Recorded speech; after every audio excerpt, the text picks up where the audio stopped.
Some conversations shake us, stretch us, and shape us. But they are the ones that matter most. In every workplace, the hardest conversations are often the most important. The ones about performance, conflict, fairness, or change. We've all been there. In that moment, your heart races, your throat tightens, and you know the words ahead won't be easy. This podcast is about facing difficult conversations head on, because avoiding this type of conversations costs teams trust, does credibility, and organizations can be on edge as a result of this. It is about learning it is about leaning into the uncomfortable, because on the other side of difficult conversations lies growth, understanding, and real change. In today's podcast, I explore how to face those moments with courage, compassion, and clarity. Hello, you're welcome to Wisdom for Work. I'm Toyin Adewunmi, an organizational health consultant and coach. And this is the podcast where I explore insights and strategies to help navigate the professional world with confidence and clarity. On today's podcast, I talk about what no one wants to talk about. This is where I confront the hard truths, break the silence, and share how to have those difficult conversations that really count. So let's cut to the chase. Difficult conversations at work involve sensitive topics, strong emotions, or conflict of interests. This might include giving critical feedback, addressing poor performance, discussing a raise or promotion, resolving interpersonal conflict, or raising concerns about unfair treatment. Difficult conversations can come from both ways, either from a manager, a leader in an organization, or from an employee. But more often than not, it's usually from an organization. Research has shown that difficult conversations are often difficult due to a fear of conflict, vulnerability, or loss of control. However, avoiding these conversations can have negative consequences, such as building resentment and hindering team performance. So, let me take you through some examples of difficult conversations at work. This can include giving feedback on poor performance. It can it can involve speaking to somebody or to an employee about the need to improve their performance, or handling a conflict with a peer, rebuilding the working relationship within a team. So you need to name the issue without any blame and seek mutual understanding.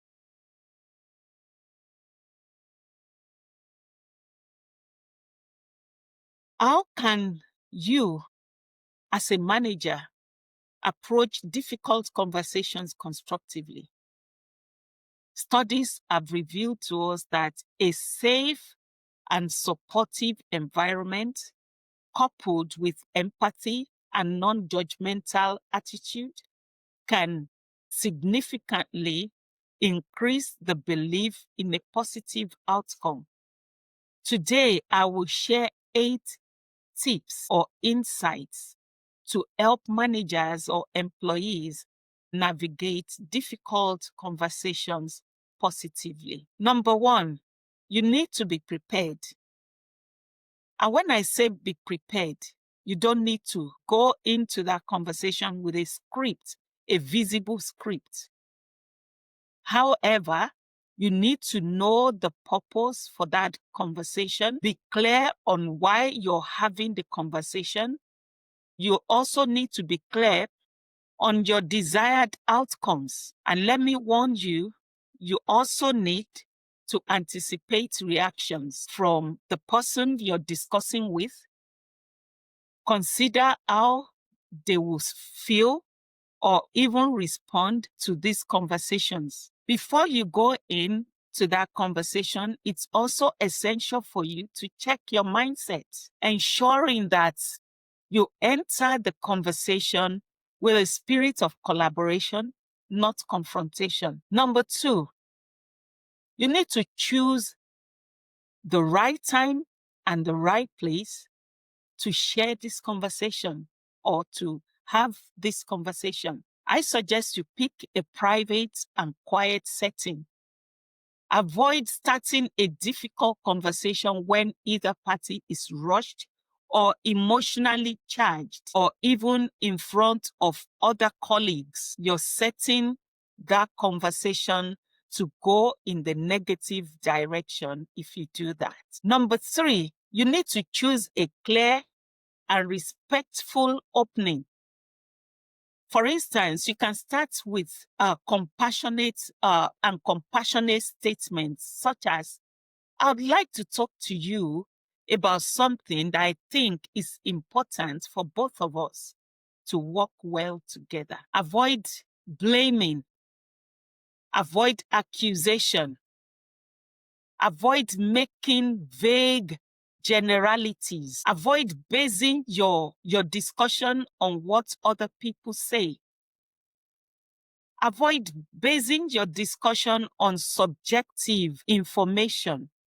You need to go in with an objective focus. Be clear and be respectful when opening that dialogue. The number 4 point that I would like to share is that you need to focus on facts and impacts. Facts, by facts, I mean you need to go in objectively. Use specific observable behaviors and describe the impact on the business, the service that your organization is trying to deliver, or the team, the impact on the team as a whole, not just making assumptions or character judgments. Focus on facts and impact.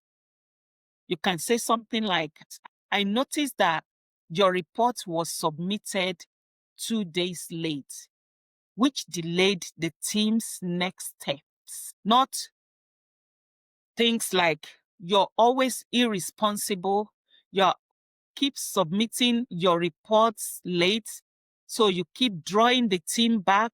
That conversation is not going to go anywhere. You need to be tactful when having such discussions and approaching the employee. Listen actively. This is number 5 tip. Communication is a two-way process. You need to allow the employee or the subject to also share their own perspective concerning the issue that you have raised. I mean, having a difficult conversation is not just about a one-way road. It's supposed to be a two-way communication process. So allow space for the other person to respond to what you have just said. Listen to them actively. Paraphrase or even summarize what you hear to show understanding. You might say, "Oh, if I'm not mistaken, this is what I hear you saying." Say back to them what you have heard. This will even show the person that you are listening actively. Stay curious about their perspective. Remain curious about their perspective. And this means you might need to ask for clarifications. You might need to ask them questions to further clarify what they are telling you. The number 6 insight that I'd like to share about difficult conversations is that you need to be in a place to be able to manage emotions. Manage your emotions. Remain calm even during the discussion. Regulate your tone.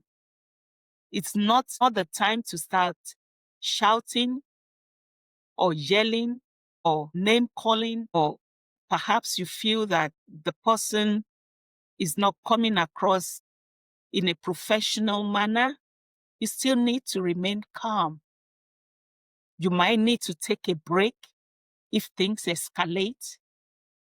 You might need to also find ways of de-escalating the situation. Avoid reacting defensively. Number 7 point, once the individual has discussed or explained their perspective and you have explored it in relation to the impact that is having on the team, you can then begin to discuss what changes are needed. Depending on your findings, if the late submission of reports was just a one-off, there might not be any need to even discuss changes. But if it has become habitual and you have identified the reasons for the late submission of reports, for instance, then you need to begin to explore changes with this individual. Discuss what changes are needed. Let them know the KPI for report submission. Perhaps they were not aware before, or are there technical difficulties causing the late submission of reports? You need to discuss the changes that are needed to ensure that the things are kept on track. Ask for their input. For instance, you can ask them, what would help you to meet deadlines more consistently?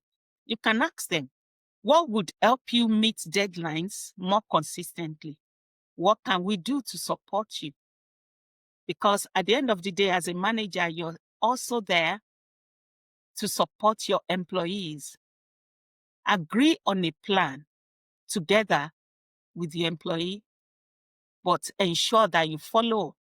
And this takes us to our next point, which is follow up. Check in to see how things are going after the discussion. Maybe a week or 2 weeks after the discussion, you can check in with the individual, check the submissions, and reinforce positive changes. Acknowledge if they've made those changes. Acknowledge the effort that they have put into doing it, and address setbacks promptly but constructively.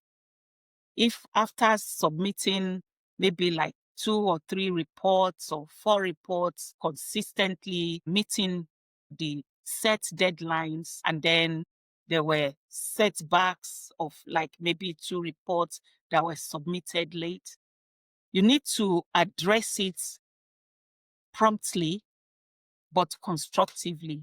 Let them know that you acknowledge that they've put in that effort to submit some of the reports to meet the deadlines, but you've also noticed that there are 2 that did not meet the deadline, to give them that constructive feedback and to reinforce to them some of the changes that you have discussed before and some of the things that you have agreed to help them meet those deadlines. And these are the things that you can do to support your employee. So, could you tell me which type of difficult conversations you're preparing for or that you have had in the past? How did it go? And what was the outcome? Was it you having that difficult conversation with your employee, or your employee actually came in to have a difficult conversation with you? Because it does happen. Employees can actually have difficult conversations with their employers if things are not right. So we've come to the end of today's session. The wisdom for today is that when we avoid difficult conversations, we trade short-term discomforts for long-term dysfunction. I'll say that again. When we avoid difficult conversations, we trade short-term discomforts for long-term dysfunction. Hope you've had a good time with us today. Please join us on next edition. If you have today's podcast has been insightful, I encourage you to please share with other people so that they can benefit from this podcast. And please give us a thumbs up and follow us. Thank you so much for joining today. Take care and look after you.